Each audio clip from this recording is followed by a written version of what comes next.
Welcome to the Herd's official YouTube channel. Make sure to like and subscribe. Don't forget to check out the Colin Cowherd podcast, all of our NFL instant reactions, and more football content. I've said before, I like Notre Dame. I think they're good for the sport. But if you really dig really deep and do your job in the media or on the committee, Miami's the choice. So I want to bring on Mario Cristobal as the coach of the Miami Hurricanes and a friend of the show and a great guy. So here's one of the things that, again, I can't watch every Miami game. I think I've watched you start to back 4 games, Notre Dame 4. I try to watch everybody, but, you know, some games aren't as easy to get to, and there's games that are on at the same time. So to set it up, Notre Dame, people look at their run game, but they really mostly look at Jeremiah Love, coach. He's great. Yes. But Notre Dame this year has faced the 129th defense, the 127th, the 117th, the 121, the 123, the 105. When Love and Notre Dame faced your defense, how did he do? Well, again, like you said, he's a great player, but our defensive line controlled the line of scrimmage, rendering them to a very tough game, and I think he had 33 yards against us. Okay, so there you go. So again, and by the way, I would argue your defense is better now because, generally speaking, people are better in December than August when you're just hitting class. I remember the game, and my takeaway was their O-line struggled to block your D-line. And that was my interpretation of the game I watched. What was your takeaway when you faced each other? Well, again, 2 real good teams going at it with a chance to settle it on the field, and we knew that the line of scrimmage was going to be the determining factor. We really felt that. Both sides had great playmakers, but up front, I believe our guys had an opportunity to render the best performance against their offensive line that's ever been graded, I believe, on PFF.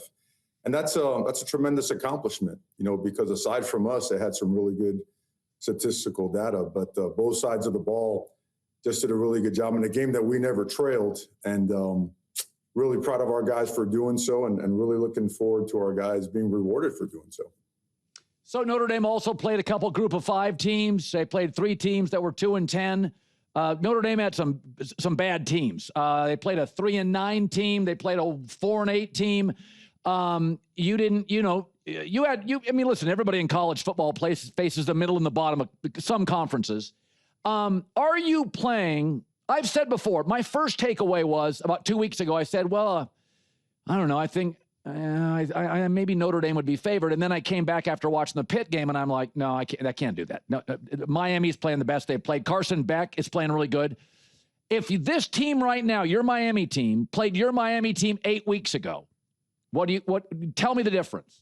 Oh, this team would win right now.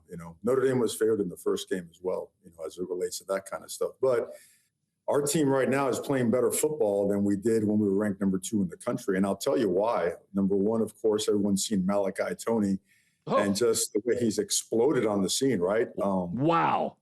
Carson is number 1 in the country right now for the last 4 weeks in terms of passing yards, completion percentage, touchdowns, interceptions. Our defense was always top 7, 8, 9. I think we're top 5, 4, 3 the last few weeks. We're healthy. In the middle of the season, we were down at one point even 7 starters. And now I think we're back 6 of them. We'll get the other one back hopefully by the end of, the postseason run. So there's not a single metric where we haven't improved upon. And we're just getting started, we feel like. So, again, we're a better team now than we were when we were ranked number 2 in the country. So, Mario, I've always said I want to see your wins. Everybody has a bad game. Alabama, last year Notre Dame lost to Northern Illinois at home and played for the Natty. I'm not somebody that crushes you. I didn't think the SMU game was a bad loss. They're 8-4. They were in the playoff. They've got pros. I think it was 26-20.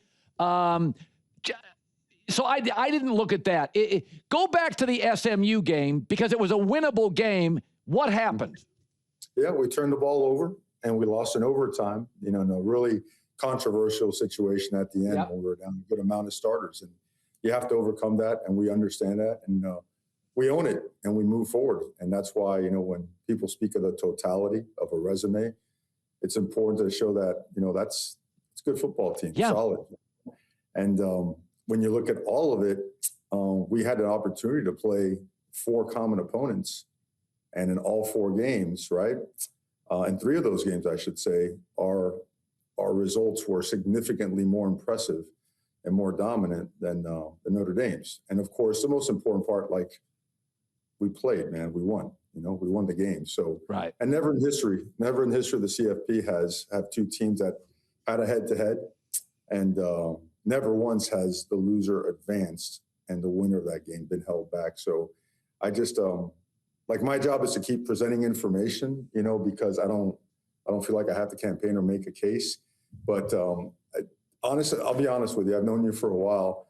I wouldn't even come on your show if we had lost that game, and I was now trying to contest the fact that, hey, we're better if we had lost. You know what I mean? Like, no, I mean, listen, one of the great arguments that has not been discussed, and I think we did today, Notre Dame played 6 awful defenses.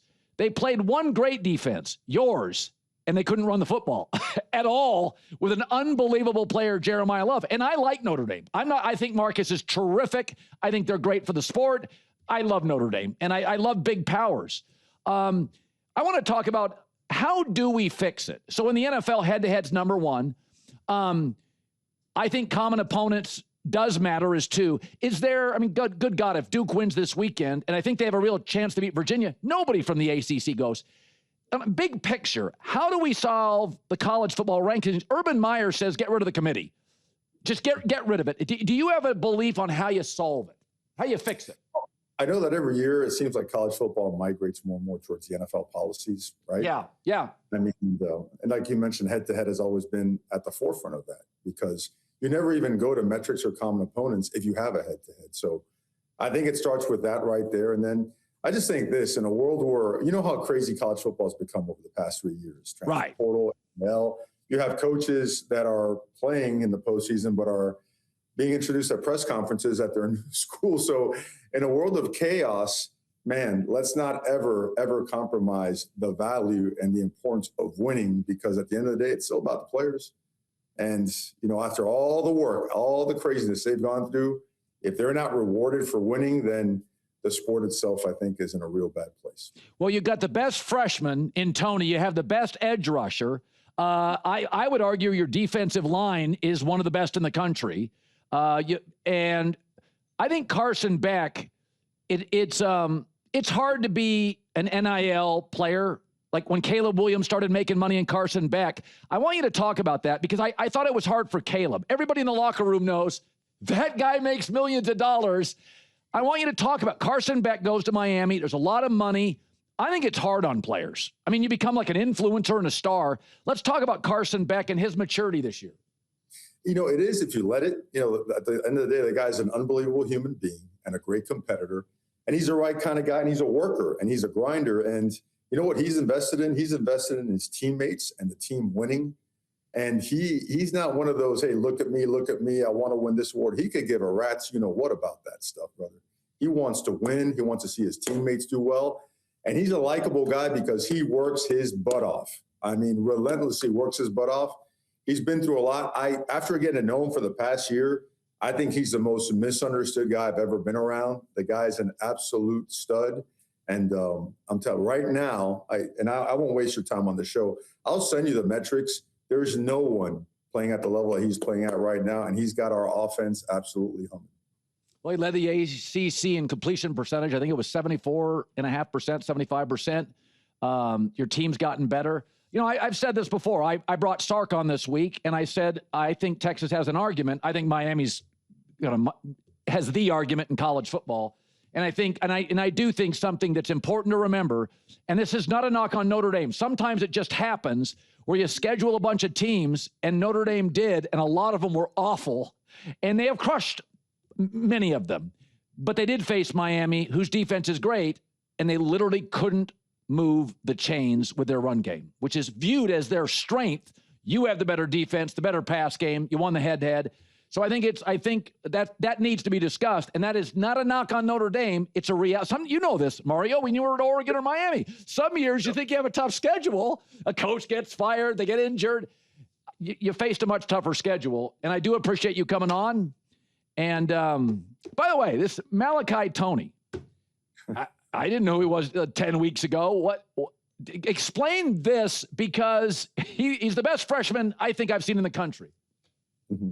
Well, it starts with my son. One day he tells me, you're recruiting baby Jesus. I go, what are you talking about? He's like, Malachi Tony. He is baby Jesus. I'm like, all right, let's check it out. Well, anyways, he's playing wide receiver at American Heritage. Colin, this dude in their playoff run, they're about to get bounced out of the playoffs.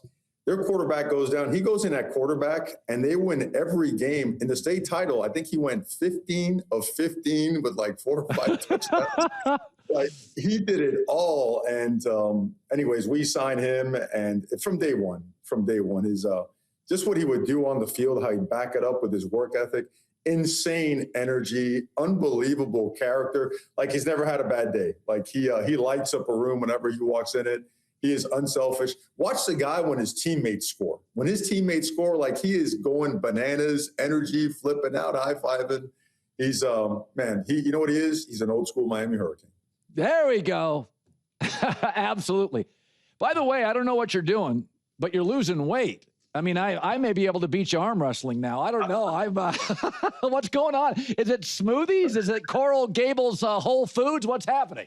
Oh, there's a lot down here, man. You got the smoothies, you got the nutrition bar downstairs, man. Down here in South Florida, you got to be moving. I mean, it's 90 degrees year round. Plus, I did have to lose a couple pounds, so it's a good thing. All right. Good seeing you, Coach. Great seeing you, man. Thanks for having me. You bet. Lakers beat Toronto in Toronto last night. It was how they did it. LeBron James, by a mile, had the longest streak of games scoring in double figures. Second was Michael Jordan. Third was Kareem. But LeBron's at 1,297 consecutive games going into last night. And one of the things I've always defended about LeBron James, and I mean, from his second, third year into the league until today, he always makes the right basketball play. For years, he was bizarrely ripped by Kobe and Michael Jordan fanboys for not being aggressive enough, not being more selfish, he needs to take the bad shot. He's the man. Force it. Ugh. LeBron's always been more magic than Michael anyway. That's his game. And everybody plays better with LeBron. He's the brilliant basketball quarterback. He's a marvelous passer, very clever. He's fourth all-time in assists. So last night broke that 19-year stretch, because coming down the stretch, he found Rui in the corner, and Rui hits the three. But LeBron has always been more than just basketball is a get a bucket. Carmelo Anthony was that. Carmelo Anthony in his career played in only 3 playoff series. LeBron's played in 41. They came out, same draft. One is the Swiss Army knife, the tent, and the canteen. That's LeBron James, who I have said, both ends of the floor, is the greatest all-around player I've ever seen play. Michael's the most aggressive scorer, and some would argue the greatest player. But this was classic LeBron James. And the other thing about LeBron, my favorite LeBron stat ever is not an NBA stat, and we know he didn't go to college to play basketball. It's a high school stat. LeBron averaged 28 a game, 28 points a game as a junior in high school. He must average 60 his senior year, right? No. LeBron averaged 1 point more as a senior, from 28 a game as a junior to 29 as a senior. Why? Because LeBron's always been about the team and leadership and making the right play and involving everybody. I'm not saying he's always the easiest to coach. He and Spoelstra had battles. I'm not saying that, but all stars are difficult. Magic Johnson got rid of a coach too, right? Lou Alcindor, Kareem, one of the all-time greats. Not easy to coach. Could be stoic and moody. But LeBron in high school established who he was. From 28 to 29 a game. You don't think LeBron could average 70? The next year in the NBA, if he wanted to, he could have averaged 30 points. He's always been about the right basketball play. And I've never been into the get a bucket guys. Like, LeBron's smarter than that. He's beyond that. Everybody that plays with LeBron tends to have the best years of their career. And what's interesting about LeBron this year is the Lakers, when he plays, it's not his scoring. They get more threes and hit more threes. LeBron, in his last year, ultimate compliment, is realizing he's not going to be a consistent big-time scorer. That's Luka's role and often Austin Reeves' role. LeBron has been really about playmaking, about giving other guys great shots. And if you look at the numbers, the Lakers are shooting a much better three-point percentage with LeBron on the floor in games LeBron has played. And here he was last night, snapping his own all-time record for consecutive double-digit scoring games. Now that the streak has ended for you, what feelings did you have, if any, about it ended? None. We won. And he's been about that from day one. I'm not saying he didn't like being the all-time leading scorer. Of course, I get it. We'd all do that. But that was classic LeBron.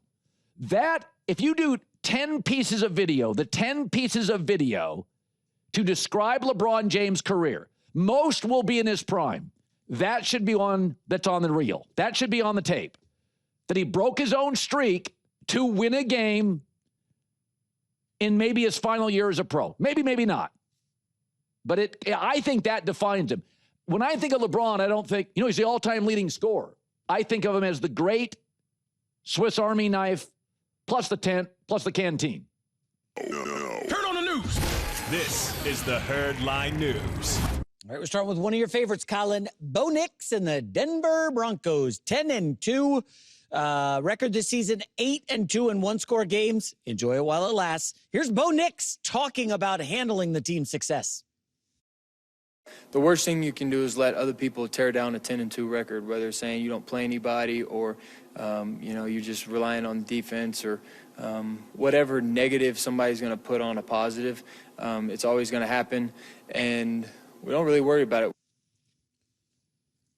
Winner. I see a winner. It's not negative or tearing down. It's providing context. That's what smart people, smart shows do.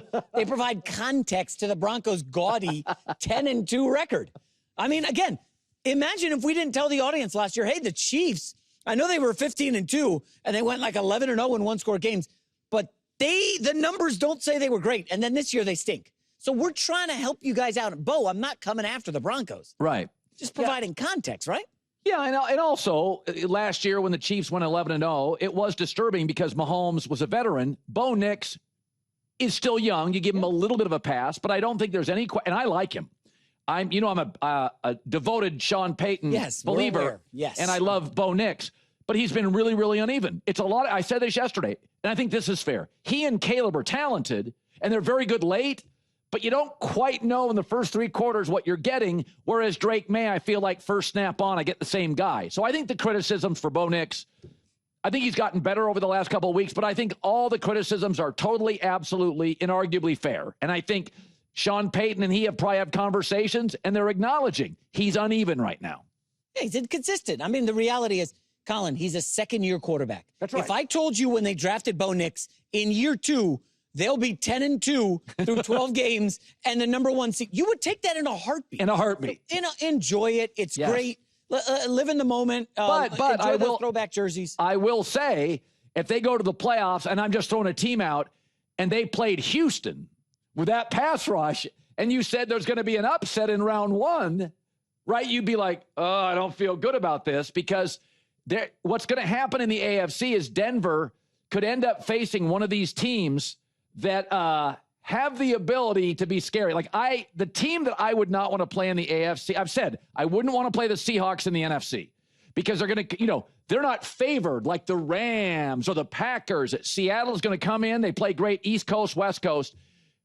Houston, Kansas City this weekend, O-line injuries facing Houston. If Kansas City scored 10 points, would you be shocked? So I think Denver is one of those teams because they're uneven that a lot of people will pick them to lose in the first round as a big dog. As a big favorite, but they have, you could see them struggling in the postseason. 100%. Let's move on. Now, this I love, Colin. You've been blasting Penn State all week. Well, how about this report that emerged yesterday? Oh, my goodness. Penn State is talking to Matt Campbell, the fantastic coach from Iowa State. Yeah. And it looks like he's now the clubhouse leader for the job. Colin, I cannot believe this would be a massive home run for Penn State. Campbell is awesome. When I saw that story this morning, I'm like, oh, this guy should have been in the running 6 weeks ago. Like, he's a great, still very, very young coach, good recruiter. And he's been viable in a program that's the second best program in Iowa.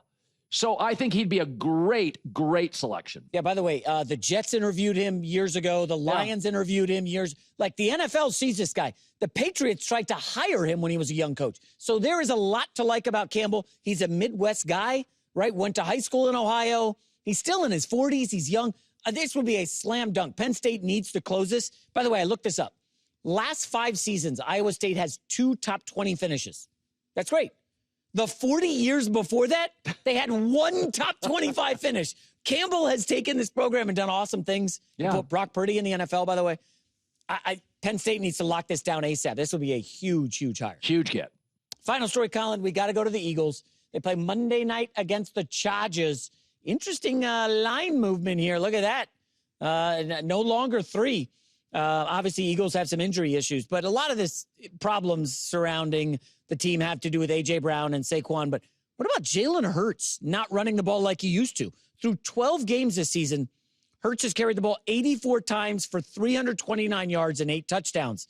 That's pretty good, but these are his lowest rushing totals since he became the permanent starter with the Eagles.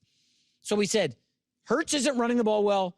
Saquon's not running the ball well. Is this an offensive line issue? Is this an OC issue? Take it away. I think it's a O-line injury. I think it's a reality with Jalen Hurts when you're not getting a running game and have to throw on 3rd and 7. Jalen Hurts throwing on 3rd and 1 or going for a tush push on 3rd and 2.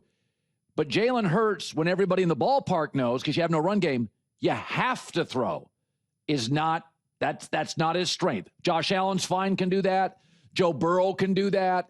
That's not Jalen Hurts. Jalen Hurts is very good throwing when you're not sure he's throwing. And that J-Mac describes half the quarterbacks in this league that we like. Baker's better than. Sam Darnold's better when he can throw on 3rd and 2, not 3rd and 8. So I think it's a reality is the run game is essential to Jalen Hurts' success, and it's sputtered. Yeah. Now, there's some cut-ups going around on social media of Jalen Hurts simply not making the right read to players who are open. Now, last night we saw weirdness, right, with Dak Prescott. He seemed to be holding the ball in the pocket longer than normal, and it was like, is he confused? Maybe Jalen Hurts is confused, not seeing the field well. Again, they went to the Super Bowl last year, so they got the targets on their backs. Maybe defenses are trying some exotic stuff, and Hurts is not processing. I don't know, but I had liked the Eagles in the NFC, Colin. I don't think they're the best team in the NFC. No, they're not right now. Green Bay and L.A. both feel superior. No question.